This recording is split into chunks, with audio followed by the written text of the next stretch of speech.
Well, welcome everybody to another edition of Small Biz Live with the North Redondo Beach Business Association. I'm Mickey Marraffino with Mickey on Marketing. Happy 4th of July. And today we have a special guest with us, Chris Hatanelas, owner of Saks in the City, which I think on Artesia Boulevard, you're celebrating your 2-year anniversary right now, aren't you? Just celebrated our second anniversary, yes. Awesome. So exciting. Yes. Well, there's so much to learn about with you because I know you're such a huge member of our community and you give back nonstop. But let's get a little foundation.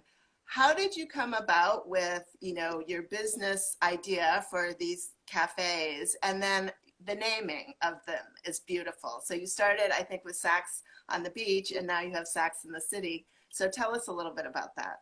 Sure. Well, we opened, I've been in the restaurant business my whole life. So my dad owned restaurants, and I washed dishes for him when I was 13 and bussed tables and waited tables. And after school, I was very excited to get out of the restaurant business, but that only lasted a couple years. Once you're in it to win it, apparently. It runs in your blood. So I got back into the restaurant business and had a few barbecue restaurants back in Utah and Idaho for several years. Decided I want to move back to California, find a little cafe to run at the beach. And so I stumbled over this location, the Riviera Village, Saks on the Beach now. And that was 9 years ago, unbelievably. Wow. And we have been very successful down there and decided to open another location up here in North Redondo. I just live here about 3 blocks away from the Saks in the City location. Oh, good. And, yeah, which is nice. So I can shoot over here, be over here in no time. And so we've been open down here about 2 years now. And yeah, really excited to be a part of the North Redondo Beach Association, and the whole area is a very dynamic area. A lot of residential traffic. I mean, a lot of residentials around us, but we're right on the main thoroughfare in Artesia. So we're really excited to be a part of the community up here. The name, a lot of people ask about the name. The name, Saks on the Beach, started. The idea was people are going to come by, grab bags of food, head down, have a picnic at the beach. And so there's a place up in Westwood called, I don't know if it's still there or not, but it used to be there, called Sandbags. And I love that name, and I wish I had thought of that name, but it's been there for years. Anyways, I was trying to come up with another way of saying sandbags. So, Saks is another name for bags. So, oh, good. I got that. People headed down to the beach, is Saks on the Beach. Well, when I was in college, I used to tend bar, and I used to make this drink called Sex on the Beach. I'd make it by the gallon. It was super popular. So when the name came to me, when I thought Saks on the Beach, it totally reminded me of Sex on the Beach, the drink I used to make. And then I started thinking, what all the little clever little slogans I could come up with. Best Saks you've ever had. Have more Saks, it's good for you. Saks on Fifth, Saks in the City. So I thought of I could come up with a lot of names if I decided to take the concept further than just the original location. So Saks in the City is a play on Sex in the City, the show. Right, right. So anyway, so that's the story behind the name. That's brilliant. You know what?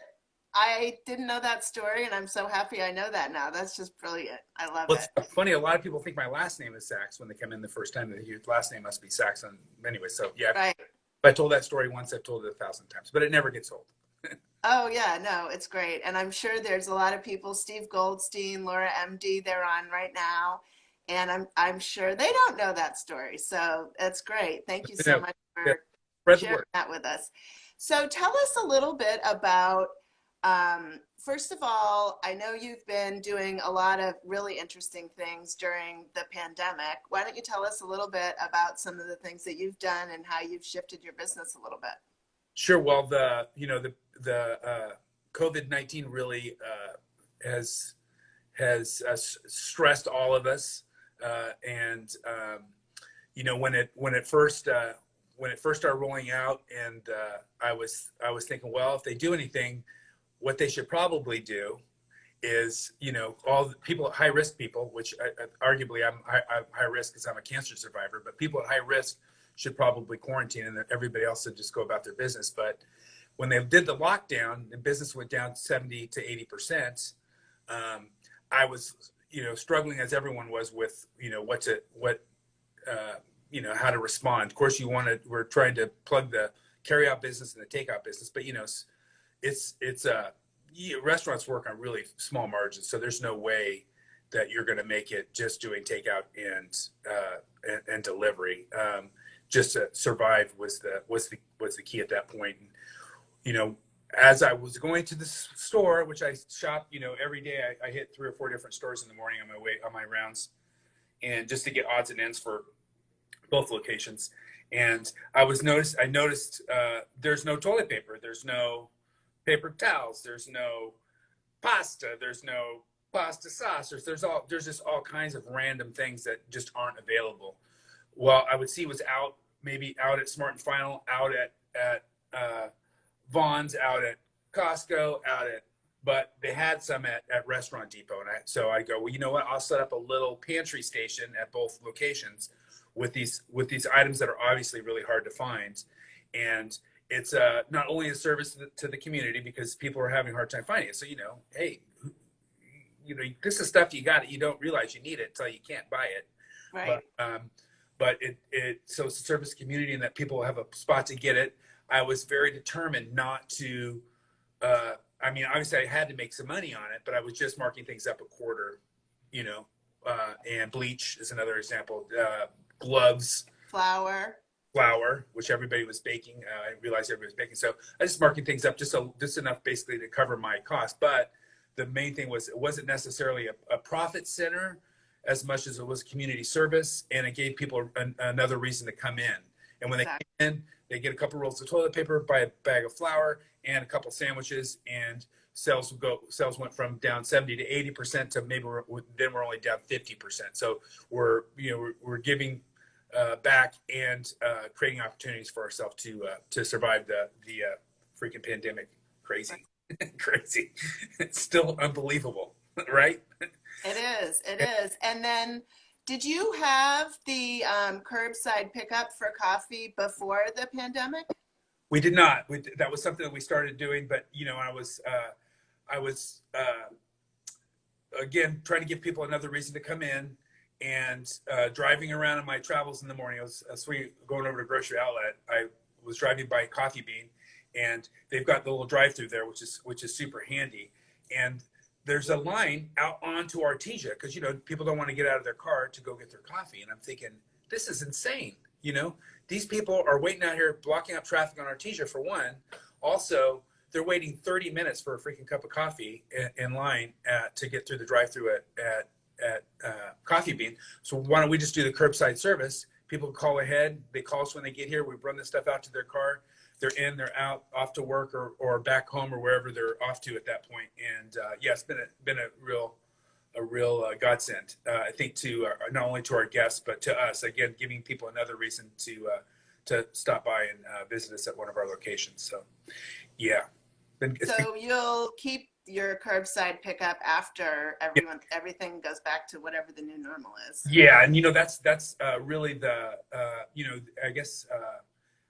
I always like to think of myself as a lemonade guy. So when life gives us lemons, I'm always looking for a way to make lemonade out of it, and that is an opportunity for us to offer another service to our guests and to promote our business. And we're going to continue doing that henceforth because what a great service to people. Pop in, grab a sandwich. Park out front, call us, we bring a sandwich and coffee out to your table you're off to, or breakfast burrito, whatever, you're off to work or off on your travels, and convenient for you and great for us. Yeah, that's wonderful. I didn't know that. So that's really great. So what have been some of the other things that you've been doing during the pandemic? You were just, before we got started, you were telling me about a regular everyday delivery service that you were doing.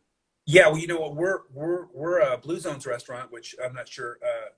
I'm pretty sure everybody on here is going to know about Blue Zones. Tell us what it means. Well, Blue Zones is an international healthy lifestyle nonprofit, and in the South Bay here, the Beach Cities Health District is administers the program for the South Bay here, and we're, you know, both locations are Blue Zone certified. We've been certified down at the beach for 7 years, and really partnered with the Beach Cities Health District over the course of the years. A great organization, really gives back to the community.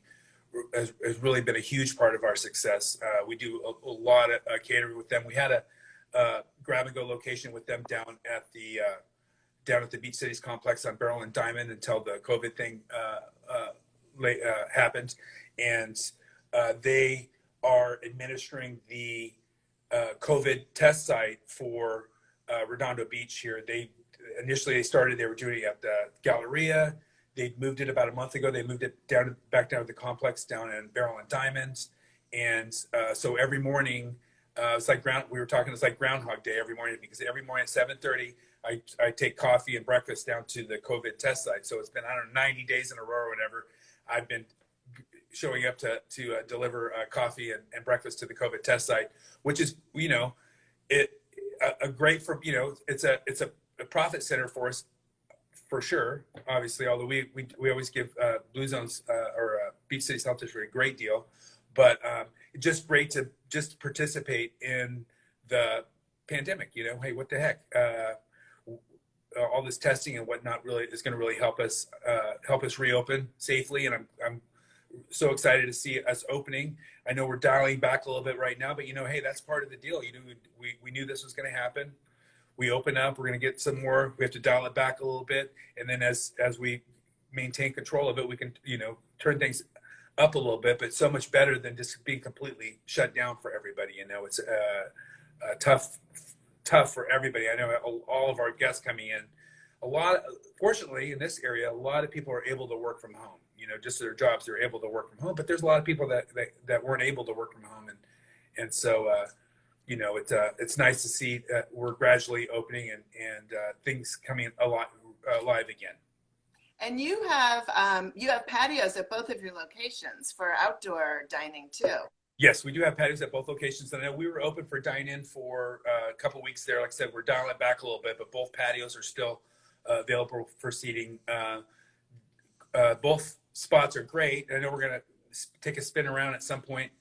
We've got down at the beach location, you've got ocean views and ocean breezes, and it's beautiful down there. I was just down there. What a beautiful day today is. I know. It's great. The sun is bright and it's not too hot. Yeah, it's like June ended, and June gloom actually went away this year. At least I don't want to jinx it, but at least at this point, yeah, it's beautiful out there. So I was just down there at the beach before I came back over here to chat with y'all, but it's a great day to be down there. And I know down in the village right now, they're opening up the parkettes that they're doing. So a lot of the restaurants down there have closed off their parking spots, and they put in barriers and they're creating outdoor dining to help the restaurant survive down there, because this is really, really tough on the restaurant business. I mean, I'm fortunate. Probably one of the more fortunate restaurants around, in that we were able to get through this somewhat whole. And I know a lot of the restaurants have been a real struggle. So, you know, if you could, by all means, come see us. We'd love to see you. Go see one of the other restaurants down here in North Redondo, or if you're down at the beach, make sure you pop by the beach location or down to one of the other restaurants in the Riviera Village. They'd love to have you, and we'd love to have you. Yeah. Well, why don't you give us a little spin around and show us some of the things that you have in the shop. Okay. You also are introducing some new ciders, right? Yeah, we're doing we just introduced cider tonics here at the Artesia location last week. Come on in for a sample, or we'll make you one, or come on. We're giving out free samples too. We've got their apple cider vinegar, which is there are a ton of health benefits with apple cider. You know, anti-inflammatory, antimicrobial, good for Good for aids in weight loss. If you're on any kind of doing intermittent fasting or anything like that, it's a great thing to take in between if you're fasting in between. It kind of fills you up. So yeah, come down. We've got a limeade version, which is my favorite. They're all really good though. We've got an apple pie version, which is really good, and then we've got a honey lemon ginger, which is like I said, they're all really good. Everybody's got a different favorite, but this is our little. Oh, you still have your little convenience store set up. Yeah, we've got it set up. We'll have it set up.